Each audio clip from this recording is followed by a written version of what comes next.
बहुत पुराने समय की बात है जब राजाओं के फैसले किस्मत लिखते थे और प्रेम अक्सर मौत तक पहुंच जाता था।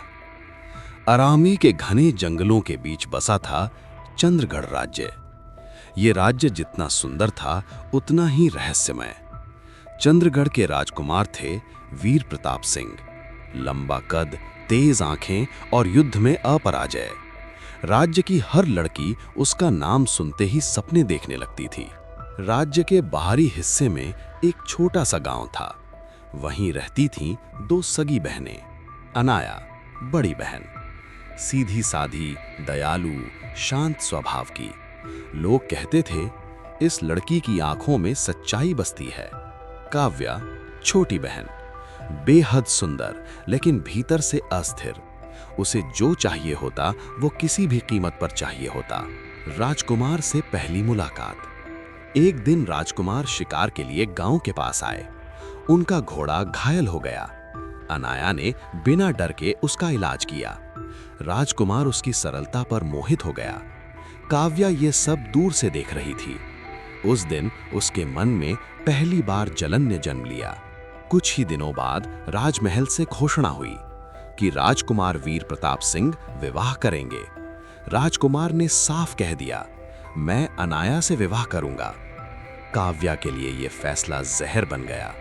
उस रात उसने अपनी बहन से कहा, अगर तुमने ये शादी की तो मेरी जिंदगी खत्म हो जाएगी। अनाया ने जवाब दिया, मैं तेरा दुख नहीं चाहती काव्या। लेकिन काव्या अब अंधी हो चुकी थी। शादी से एक रात पहले काव्या अनाया को जंगल के भीतर स्थित काली माता के प्राचीन मंदिर ले गई। वहां सदियों पुराना एक कुआं था। लोग कहते थे इस कुएं में मरी आत्माएं कभी शांति नहीं पाती। मंदिर में सिर्फ दिए की रोशनी थी।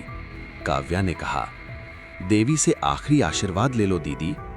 जैसे ही अनाया ने आंखें बंद की, धक्का, अनाया कुएं में गिर गई। गिरते समय उसकी चीख गूंजी, काव्या, तूने धोखा दिया। उसकी आवाज कुएं की दीवारों से टकराकर सिसकी बन गई। पाप पर खड़ी शादी। काव्या ने सबको बताया। अनाया भाग गई। राजकुमार टूट गया, लेकिन राज्य के दबाव में काव्या से विवाह कर लिया। शादी की रात महल में अचानक ठंड फैल गई। दिए बुझने लगे। राजकुमार को लगा जैसे कोई पीछे खड़ा है।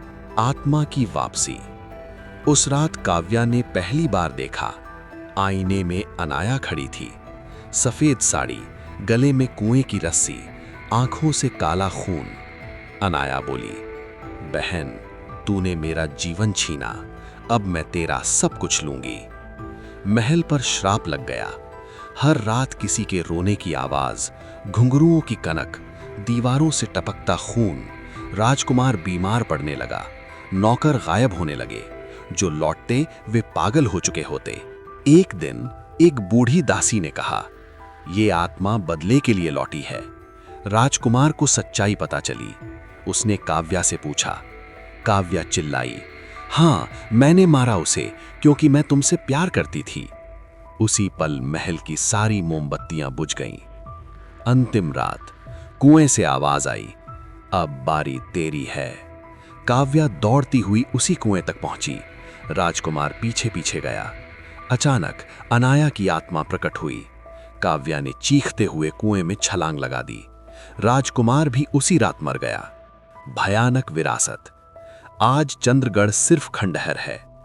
लोग कहते हैं पूर्णिमा की रात दो औरतों की परछाइयां एक पुरुष की परछाई के लिए अब भी लड़ती हैं। और जो भी उस कहानी को सुनता है उसके सपनों में दो बहनें जरूर आती हैं।